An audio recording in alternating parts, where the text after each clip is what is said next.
Penyidik Jampitsus Kejaksaan Agung terus menggali keterangan dari sejumlah pihak terkait kasus dugaan korupsi pengadaan laptop Chromebook di Kemendikbudristek. Usai memeriksa sejumlah mantan staf khusus dan juga mantan Menteri Pendidikan Nadiem Makarim, penyidik berencana segera memeriksa ulang Nadiem. Diketahui dalam kasus dugaan korupsi pengadaan laptop Chromebook senilai 9,9 triliun rupiah di Kemendikbudristek tahun anggaran 2019 hingga 2022, belum satu orang pun yang ditetapkan sebagai tersangka. Sebelumnya, Nadiem telah dimintai keterangannya sebagai saksi dalam kasus dugaan pengadaan laptop dengan anggaran 9,9 triliun rupiah. Untuk keperluan penyelidikan, mantan Mendikbudristek itu juga dicegah untuk berpergian ke luar negeri sejak 19 Juni hingga 6 bulan ke depan. Tim TV One mengabarkan.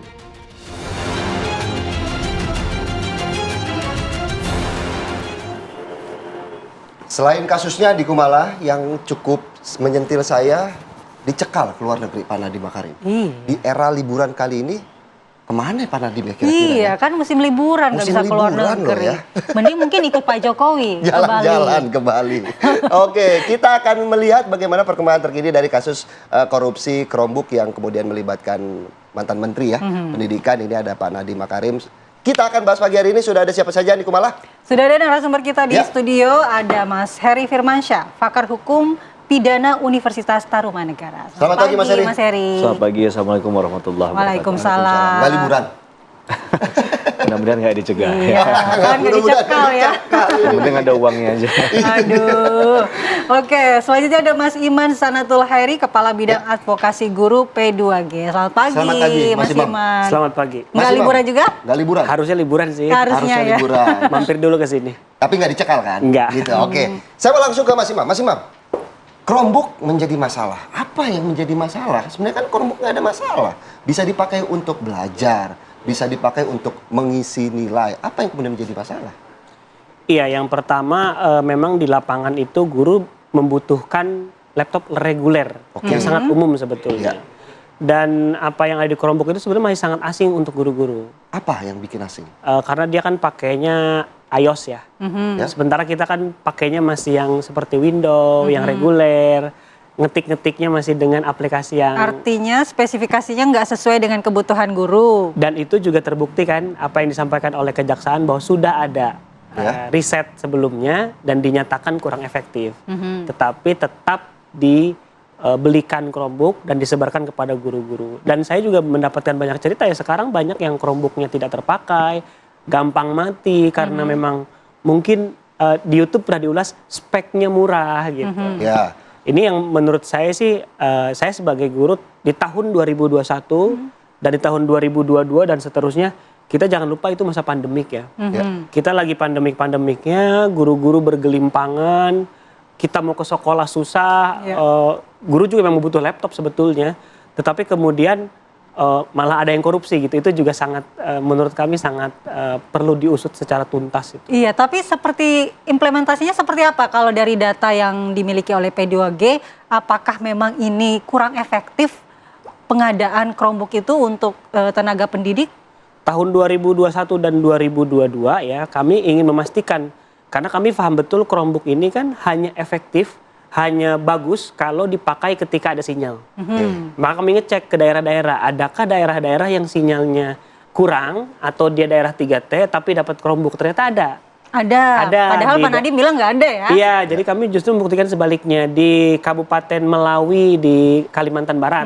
Lalu Kepulauan Sangihe, itu kan ujung banget, itu deket Filipina ya. Oh, iya. Lalu juga di Bintan di Kepulauan Riau, yang notabene tuh listrik sama sinyalnya aduhai lah ya.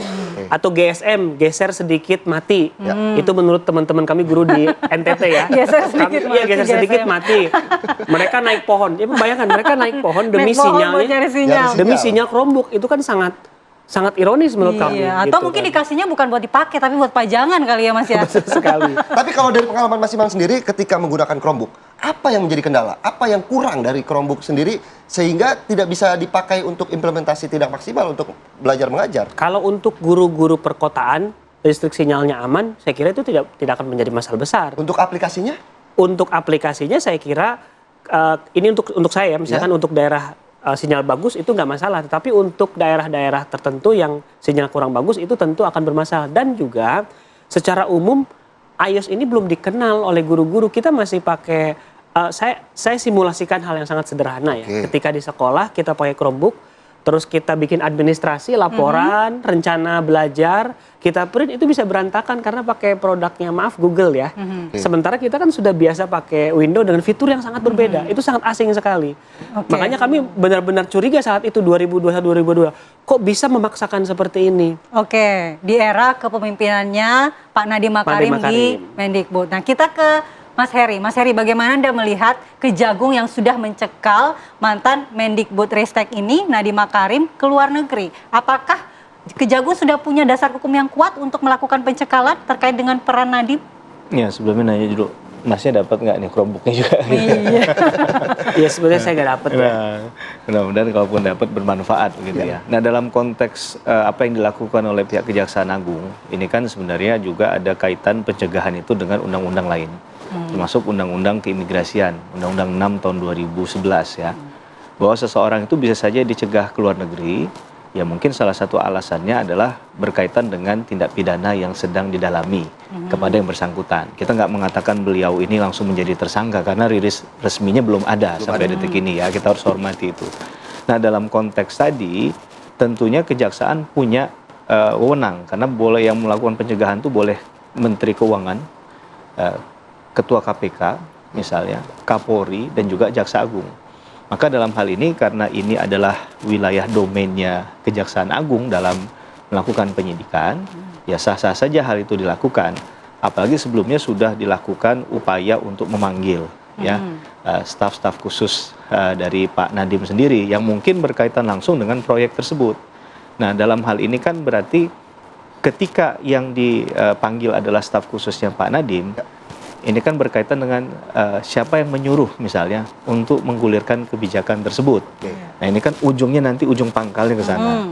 Maka kemudian logika hukumnya menjadi masuk akal kalau kemudian Pak Nadiem demi hukum itu sendiri ya, dalam hal penegakan hukum yang sedang berjalan, tidak diperkenankan terlebih dahulu dalam masa tertentu.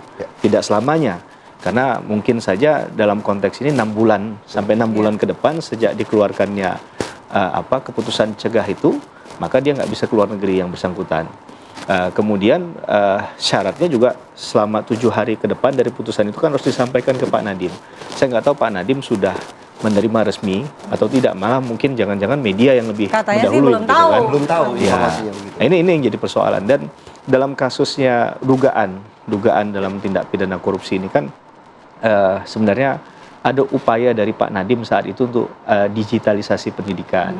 Cuman memang problematika dalam kebijakan hukum kita yang kemudian bisa saja tergelincir menjadi sebuah kejahatan. Ini kan harus memang benar-benar dilakukan dalam prinsip yang good corporate governance misalnya, dan dijalankan dengan hal-hal yang sifatnya tidak ada katakanlah niat jahat. Nah, dalam konteks ini kan anggarannya besar. Nah, sebenarnya memang anggaran-anggaran besar bukan hanya di kasusnya Pak Nadiem ya. Harapan kita ke depan itu masyarakat bisa secara real time itu bisa memonitor ya setiap anggaran yang digunakan oleh instansi pemerintah. Agar ini juga bisa jadi warning nih kalau seandainya anggarannya besar kemudian ternyata tidak tepat sasaran, malah akhirnya merugikan. Apalagi ini kan sebenarnya harapannya kesejahteraan dalam hal peningkatan digitalisasi penggunaan IT tadi bagi murid-murid ya, dan juga sebenarnya bagi guru. Tapi dalam konteks ini kan tidak akan tercapai kalau seandainya terjadi celah korupsi tadi.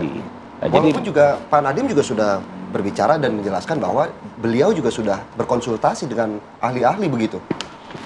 Ya, harus konkret ya, ahli mana yang kemudian dimintai katakanlah keterangan atau informasi tadi ya sebagai sarana konsultasi. Karena memang saat ini Dewasa ini hampir setiap proyek itu mungkin tertulis dan tidak tertulis juga harus melibatkan aparat penegak hukum agar memonitoring. Nah, mungkin juga nggak jarang juga yang sudah melibatkan juga di ujungnya tersandung kasus korupsi. Nah, persoalannya adalah pemahaman terhadap penggunaan kebijakan tadi itu bisa ada niat jahat nggak, ada monopoli nggak di dalamnya, ada pihak yang diuntungkan nggak. Misalnya perjanjian-perjanjian tadi, misalnya ada dugaan meminta fee kepada pihak yang berpartner tadi, kemudian akhirnya uang itu yang harus 100% anggaran digunakan untuk kepentingan Chromebook-nya tadi, malah tidak disalahgunakan dan tidak tercapai angka 100%-nya. Nah, maka celah koruptif tadi itu yang kemudian bisa membuat seseorang berhadapan dengan hukum, siapapun dia, tidak mengenal menteri atau bukan menteri dan lain sebagainya. Iya, Mas. Kalau Mas Iman bagaimana melihat? Iya, saya menambahkan justru ya yang disampaikan tadi, bahwa kalau bicara ahli dilibatkan ya, suara-suara guru tidak dilibatkan. Kami mencatat ada 8 titik ya sebetulnya menurut kami kesalahannya. Yang pertama, kalau dibilang tadi apakah ada niat jahat, kami mengklaim ada niat jahat tentu saja. Karena yang pertama, ambisi dari tadi digitalisasi era Nadiem. Jadi semuanya serba digital. Yang kedua adalah Chromebook kami pastikan tidak ramah terhadap guru. Tidak ramah terhadap pekerjaan dan administrasi guru. Itu yang kedua. Yang ketiga, kami mengadakan survei di 213 guru di seluruh Indonesia. Jadi kata Pak Nadiem itu kan Chromebook itu untuk mengakomodasi aplikasinya, aplikasi untuk guru. Ternyata aplikasinya itu juga menjadi beban digital, karena itu kami riset di jurnal di DPR sudah terbit 2024. Jadi alasan bahwa itu untuk membantu administrasi itu salah gitu, tidak terbukti dan malah menjadi beban baru. Lalu kemudian dikatakan Chromebook itu untuk asesmen nasional.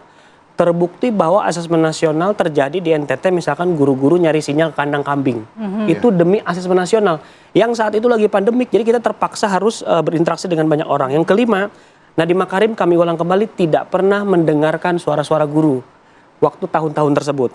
Lalu kemudian banyak Chromebook terbengkalai. Baru kemarin kami tanya di Kabupaten Sangihe, dari 15 itu ada sekitar 3-4 yang sudah mati. Cepat mati, padahal masih baru, masih 2-3 tahun. Lalu kemudian Nadiem ini menurut kami salah mengambil prioritas. Bayangkan Chromebook 9,9T yang saat itu guru honorer, guru P3K hancur lebur, tidak terselesaikan, honorernya masih banyak, sertifikasi masih terbengkalai. Jadi kami kira juga Pak Nadiem kurang prioritas. Nah, kami memang bersyukur ya, alhamdulillah di era menteri yang sekarang aplikasi mulai dikurangi gitu ya. Ada keseimbangan pekerjaan guru, bebannya mulai dikurangi. Itu kami apresiasi, arti itu kritik terhadap era Nadiem gitu. Jadi kami kira ini memang kesalahan sejak awal. Menurut kami ada niat jahat pasti. Yang ketiga adalah bahwa ini adalah kebijakan yang sangat salah. Baik. Nanti kita akan dengarkan juga bagaimana sebenarnya peran dari Pak Nadiem dalam kasus ini. Namun kita harus jeda terlebih dahulu. Kita akan kembali saat lagi di Apa Kabar Indonesia Pagi.